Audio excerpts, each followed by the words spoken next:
Welcome to Ceasefire, where civics meets civility and engagement meets empowerment. Ceasefire is hosted by former Boerne ISD trustee and owner of the Boerne Bookshop, Dale Adams, and by former Boerne City Council member and local insurance agent, Ron Cisneros. Good morning. Welcome to Ceasefire. My name is Dale Adams. And I'm Ron Cisneros. And today we're going to talk about an interesting topic that is coming up really quick. We were thinking about doing it next week, but we thought it might be too late because everybody hopefully will have voted. We're going to talk about the Boerne ISD elections and the city council election, and a mayor also. That's right. And a charter amendment. And charter amendments, yes. Yeah. Yes. 3 of them, actually. 4. 4 of them. 4. Wow. Okay. Yeah. All kinds of stuff. Yeah, exactly. Yeah, they're going to change our whole town. Everything's going to be different. Gone forever. 2 weeks from now. Yeah.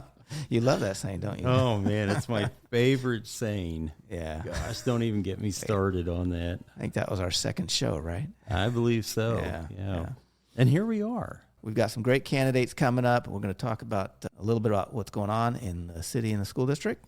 You want to start with the city? Yeah, let's start there. We've got a mayor's race this year, and Mayor Frank Ritchie is running for re-election. This will be his second term.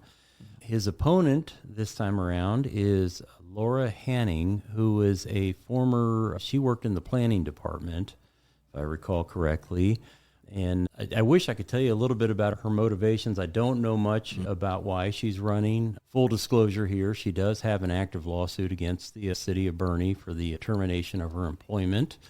But other than that, I don't really know. I know her personally and from my experience as a city councilman, and I thought she did a good job in the planning department. So I don't know the circumstances of her termination. I don't know much about the lawsuit. It is interesting. I've had people ask me, isn't there a conflict of interest? Not yet, but if she were to win the election, I don't know what happens with that lawsuit. I know that when the city council meets with their attorney or attorneys, that she would not be able to sit in that executive conference room and have those discussions with them.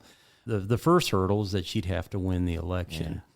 Yeah. And actually, in this case, it's interesting because both candidates are experienced in city operations. Correct. So neither one of them can say, I don't really know about that stuff or something like that. They Right. should all be well-versed on any topic to do with the city. Absolutely. Which is actually pretty neat. Yep. Yeah. And then over in District 2, we have a rematch. This will be the incumbent Sharon Wright, who will be running for her second term. And she will have a familiar opponent, and that will be Joe Bateman. These two ran together as newbies when they were trying to fill Nina Woolard's seat.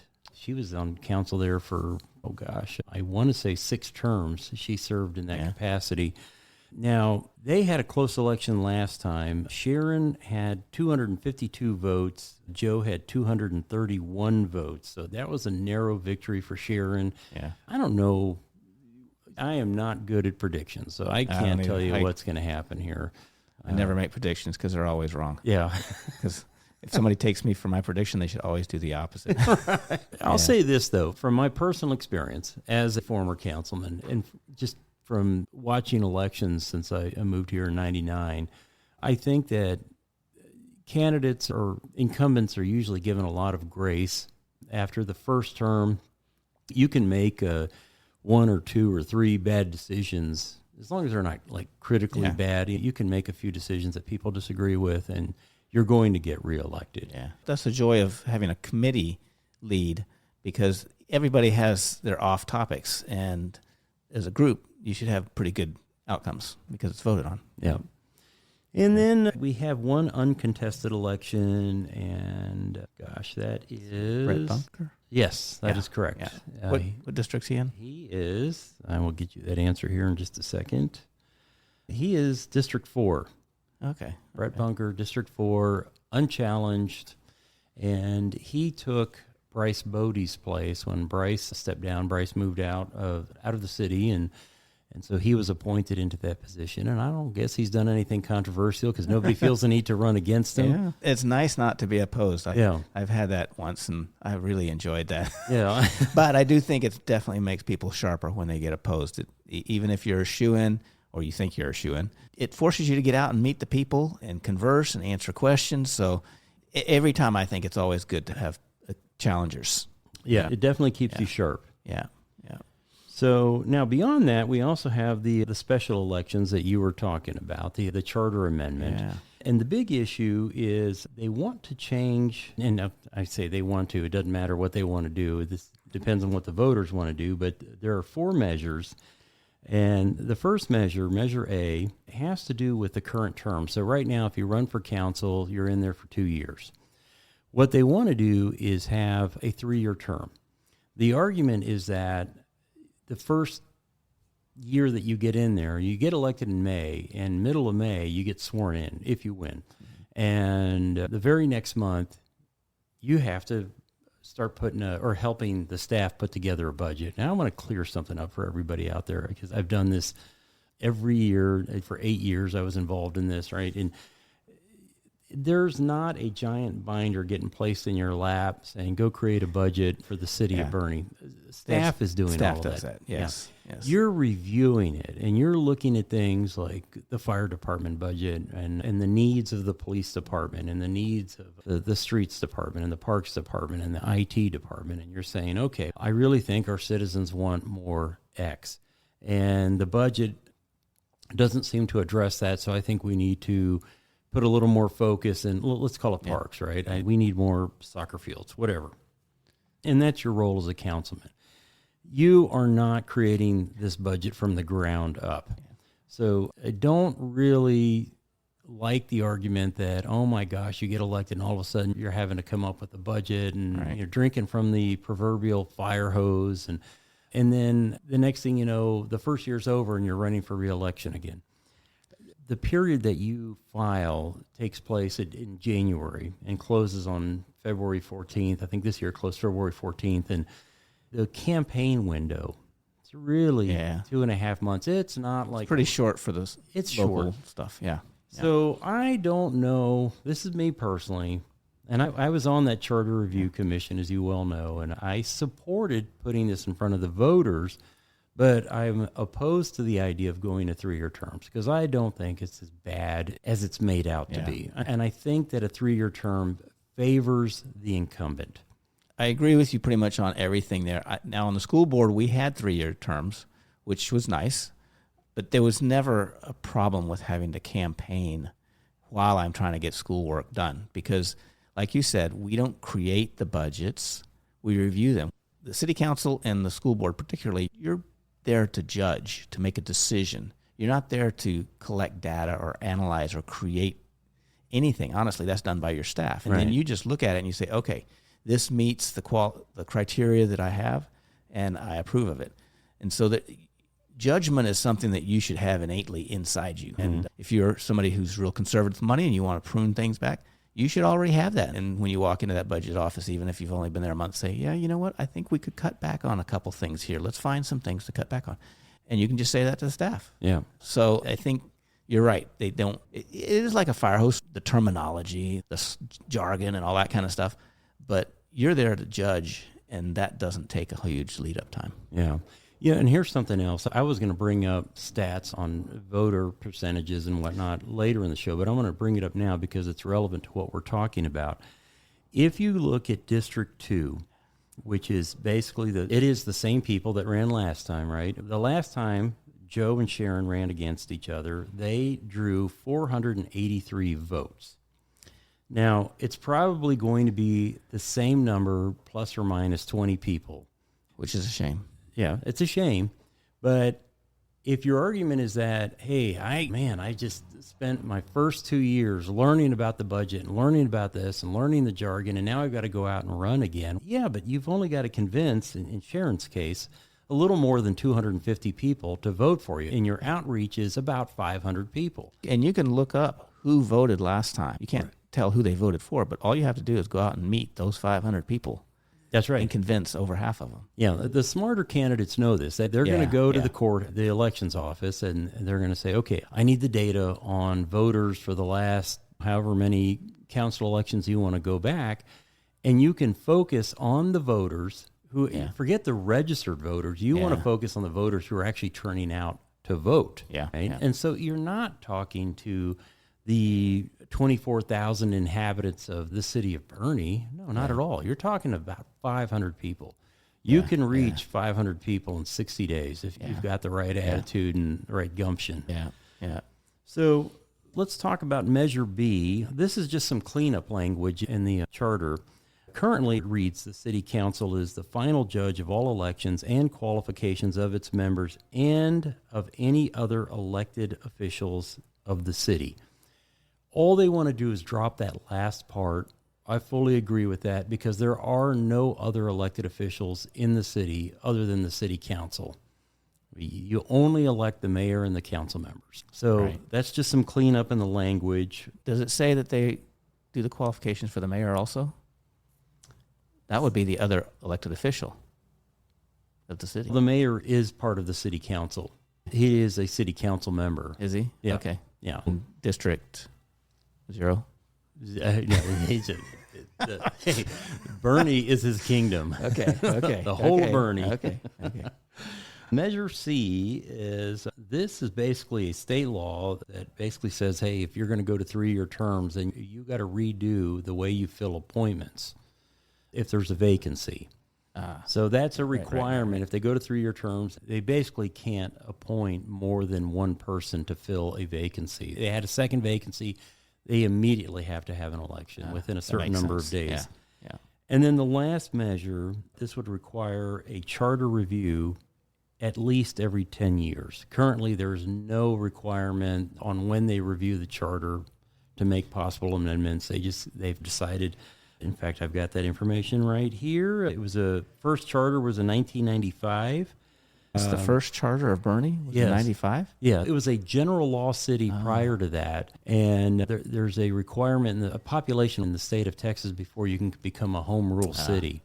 And they acquired that status in 95. Okay. Or actually a little bit before that, and then developed their own home rule charter in 95. Okay. Did their first amendment in 2012.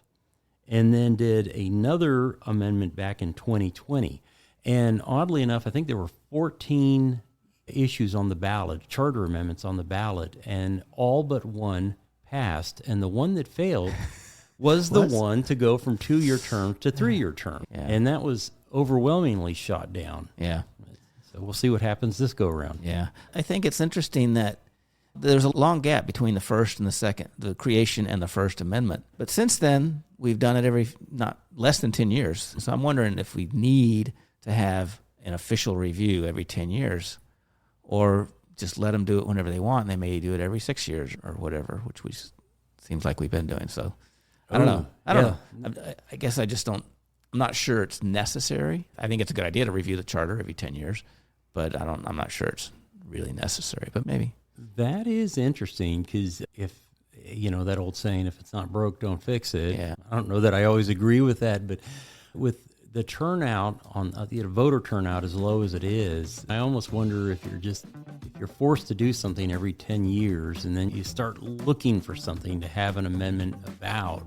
Or you put things off for that 10-year anniversary. And they say, we're going to do it every 10 years now, not at 8 years when we really need to change something. That's a good point. I don't know. Yeah. I won't restrict that at all. Don't get me wrong. But human nature might gear it towards becoming a 10-year cycle. We're going to take a quick break, and we'll get back in just a moment. This is Ceasefire with Dale and Ron. Boerne has its own bookshop. In fact, it's called the Boerne Bookshop. Hi, I'm Dale Adams, inviting you to get lost. Get lost in a good book in our relaxed and casual atmosphere. We have a wide and eclectic selection in the Boerne Bookshop, and we pride ourselves on finding what you are looking for. We do author meet and greets, host writing workshops, and can connect you with a good book club. And your young ones will absolutely love our kids section at the Boerne Bookshop. And while we want you to get lost, we're easy to find, as we're in the heart of Boerne at the back of the Richter Tavern building. We are the Boerne Bookshop.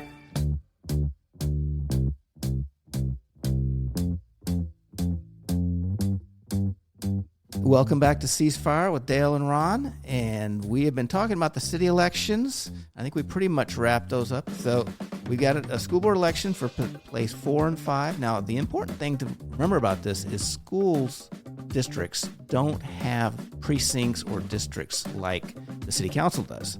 So all of them are at large. So in the school board election, you're going to be voting for 2 positions.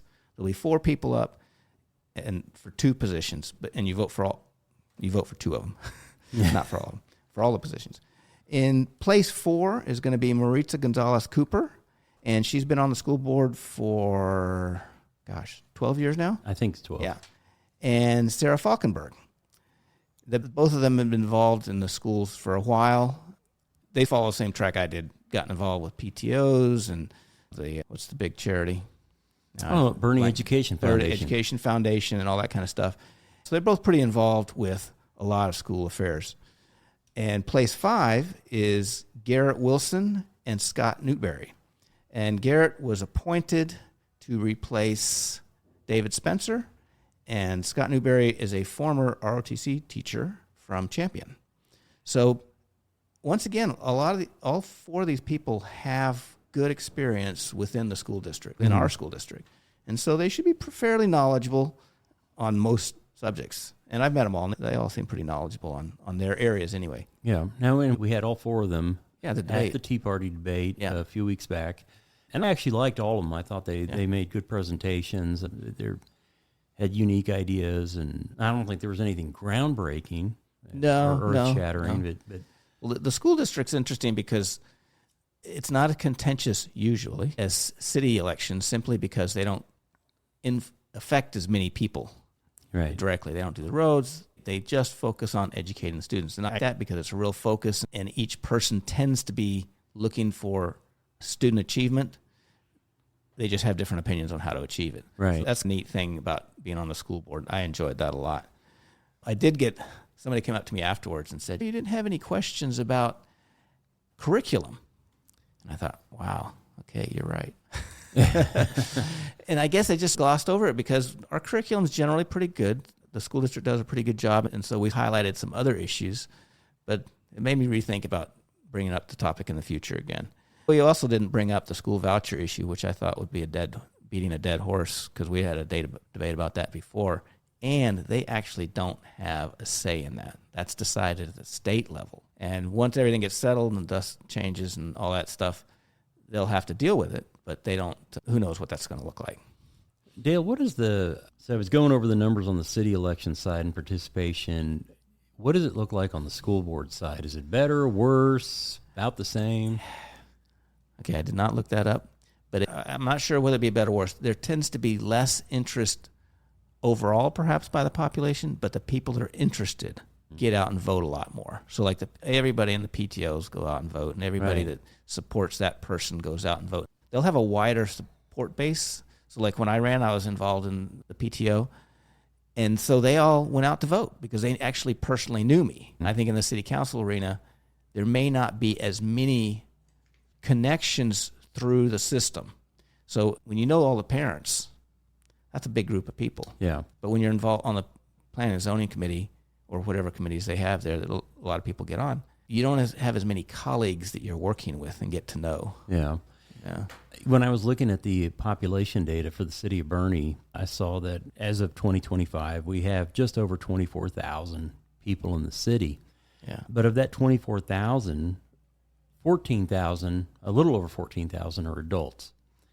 So that means that there are 10,000 young people roaming the city of Boerne. And so I thought, wow, sounds scary. It is. Well, yeah. It's not what I expected. So Boerne is much younger than I realized. In fact, I was looking at the average age, and it has dropped significantly from what it was when I moved here. That doesn't surprise me. People come here for the schools. Yeah. So I could see, and I didn't look up the number either because I was so focused on the former city councilman, so I wanted to have all my city data. But so I don't have the numbers, but I thought, gosh, there might actually be more people participating on the school board side because you got half the city, at least, are kids. Yeah. Then there are a lot of people with vested interest in the outcome of education. You think you've got a little over 10,000 students. Yeah. Each student may have 2 parents or at least 2 people interested in their education. Right. That's 20,000 people right there. Right. Now, most parents don't vote. Once again, turnout's low. Right. But you have people more directly involved with the product. And so I think you tend to have better turnout. Yeah. And I think on the city side, there are so many things that take place at a city council meeting, so many things that are decided. And like you said, you have these other entities like the Planning and Zoning Commission and the Historic Landmark Commission and the Zoning Board of Adjustments. And the outcome of their decisions may not have any effect on you. I would argue that it does to a certain degree, but whether or not the Historic Landmark Commission gives a downtown business owner permission to change the color of the paint of their building, it doesn't impact you as much as, say, whether or not a certain type of curriculum is going to be taught at the school district. And even if you're not a parent, you're a grandparent, and even if you're not a grandparent, the impact of education on the community is very important to everybody. Yeah, and I think in the recent history of school issues that dominate our culture these days, and the political dialogue has raised everybody's awareness on the importance of who you've got as a school board member. And so I do think that a lot more people are going out to vote than they have historically. Now, we'll see. It'll be interesting to see if this year is higher than last year and the previous years by more than the population growth. Yeah. Yeah. So what are your thoughts on incumbency in the school district? Because we have one, like we mentioned, that Maritza, I think she's been there 12 years. 12 years. Yeah. So that would be 4 terms, right? 4 terms. Because you all have the 3-year terms. Yeah. And I got to hear her speak. I've known her for a long time, really like her. But I wasn't unimpressed with her challenger. Yeah, she seemed to be very knowledgeable, too. But I came away from that debate not warm towards one or cold towards the other. I felt, regardless of the outcome, that we'd be in good hands. Yeah, I think so. The thing about incumbency, I like a lot of turnover in school boards. And I did 2 terms, and I was done. I was like, okay, I've done my time. But it is nice in any elected position to have somebody who's been around for a while. And so I do think there's definitely a case to be made for that. It always depends on the person, but I think there's a case to be made for having somebody who's seen how some of the land purchases have gone, how things have gone on, and that there's a case to be made for that. But I do think it's important to have good turnover also. 2 more quick questions. First, what about the argument about having a board member who has children actively in the school district? Do you think that's an important prerequisite? Not per each individual one, but I think for a majority of them, it should be that way. I think most of the board members should have kids in the district. I do think you should have a few local business people who understand the employment environment. And one thing I found very helpful was to have somebody who was in the financial industry. We had Alan Rich, who was an accountant, who was awesome. He could parse those numbers like anybody. Right now they got Colin Fryer, who's a banker. And it's really good to have somebody who knows numbers. And so I would say on any board for the school position, you really want to have a majority of people with school kids in the district. You want to have somebody with some serious financial expertise, and you want somebody from the business community. Okay. And those can be combined in there.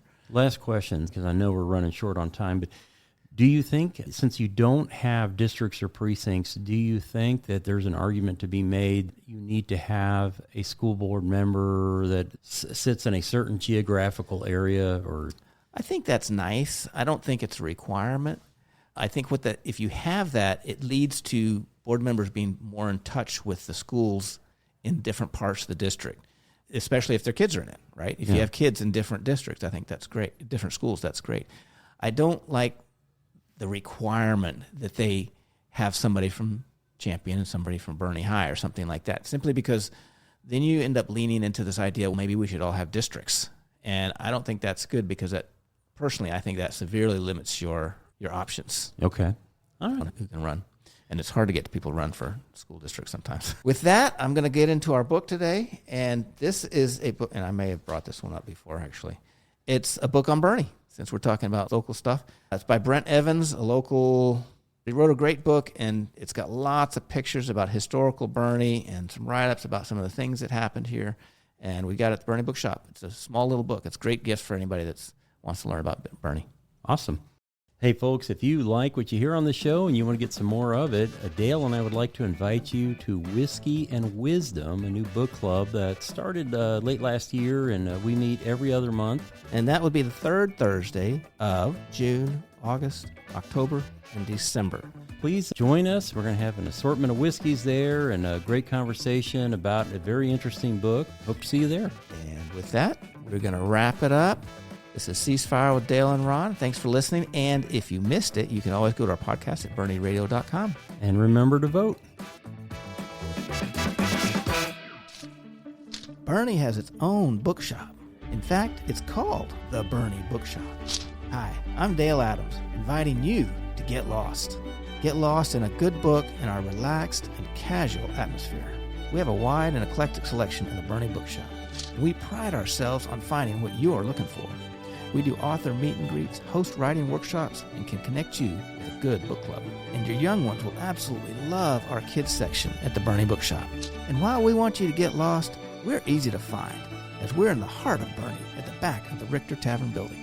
We are the Boerne Bookshop.